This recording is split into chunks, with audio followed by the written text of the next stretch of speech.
Princesse parfaite, Zoé à l'école. À l'école, Zoé est une chipie qui bien souvent désobéit. Bavarde, bagarreuse, étourdie, elle tient la discipline pour le cadet de ses soucis. Mais quand elle devient une princesse parfaite, Zoé sait que l'école c'est super important. Apprendre à vivre en groupe et respecter les consignes, cela lui servira toute sa vie. Ce sont ses parents qui le lui ont dit. Pour la photo de classe, Zoé ne tient pas en place. Elle fait des oreilles de lapin à Bastien et tire le pull d'Ursule. Si la photo est ratée, c'est la faute de Zoé. Mais parfois, Zoé est une princesse parfaite, assise tout devant sur le petit banc. C'est elle qui tient l'ardoise cette année. Elle est si sérieuse qu'elle n'ose plus bouger. Au moment de la séparation, Zoé s'accroche à maman. Elle fait la comédie, s'agrippe à ses jambes, ne veut pas qu'elle s'en aille. La maîtresse est obligée de la pousser en classe pour que maman ne soit pas en retard à son travail. Mais parfois, Zoé est une princesse parfaite. Après un bisou soufflé, elle laisse maman sans pleurer et rejoint vite les copines dans le coin des poupées. On va bien s'amuser. Zoé fait la tête car Babette lui a pris son livre de bibliothèque.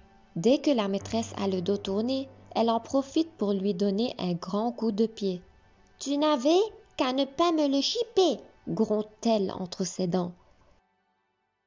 Parfois, Zoé est une princesse parfaite. Plutôt que de régler ses comptes en douce, elle lève le doigt et demande à la maîtresse d'intervenir. C'est une bonne solution et ça lui évitera de se punir. La maîtresse vient de gronder Zoé. Elle était comme d'habitude en train de bavarder avec Salomé au lieu d'écouter. « La prochaine fois, tu seras privée de récré », dit la maîtresse fâchée. Mais parfois, Zoé est une princesse parfaite. En classe, elle reste bien concentrée et attend toujours d'être sous le préau pour raconter ses petits secrets à Margot. Zoé est revenue en larmes de l'école. Carole ne sera plus jamais ma copine. Elle s'est assise à côté de Blandine. Je la déteste. Mais parfois, Zoé est une princesse parfaite. En rentrant de récré, elle s'est mise à côté d'Alizé. Pour une fois, on peut changer. Maman a trouvé que c'était une bonne idée.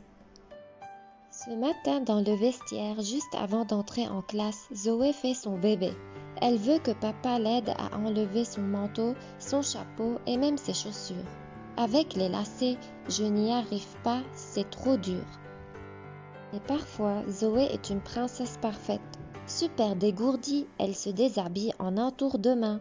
Manteau accroché, chaussons enfilés, elle peut maintenant aider Robin. Tête en l'air, Zoé a abandonné son ciré dans la cour de récré. Aujourd'hui, on a tellement joué, sauté et rigolé qu'après j'ai oublié d'aller le récupérer. Je suis sûre que la maîtresse l'a retrouvé, explique-t-elle à maman pour la rassurer. Mais parfois, Zoé est une princesse parfaite. Sa barrette qui brille, aucun risque d'oubli au lavabo ou sous le préau.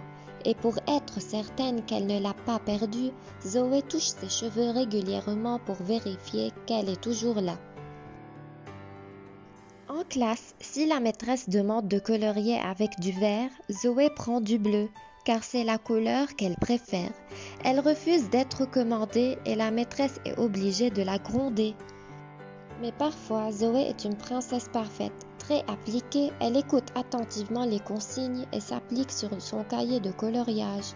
Elle est si obéissante que la maîtresse lui a donné une image pour enfant sage.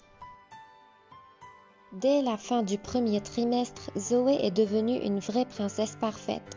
À la réunion des parents d'élèves, la maîtresse n'a cessé de dire combien elle était fière d'elle et de la citer en modèle. Le tableau noir, les cahiers, les craies, colorier, se tenir sagement et écouter. Zoé s'y est bien faite. Plus tard, il se peut qu'elle devienne institutrice et apprenne aux enfants à devenir des grands. Si tu as aimé, abonne-toi. N'oublie pas. À bientôt.